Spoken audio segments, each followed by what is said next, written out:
öğrenciyle başladık. 2 öğün sistemiyle yaptık. Sabah ve öğlen olmak üzere.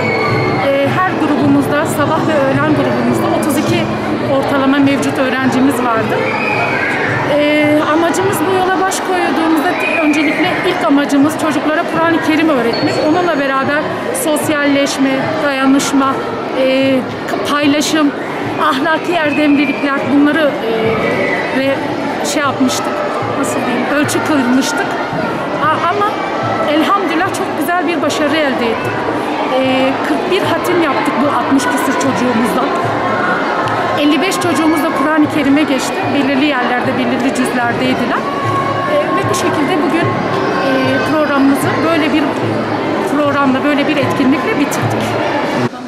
Mustazaflar Cemiyeti'ne ve başta hocalar olmak üzere hepsine teşekkür ediyorum. Hepsinden Allah razı olsun. Altın Çocuk Bahçesi'ni böyle bir program düzenledikleri için gerçekten hepsinden Allah razı olsun.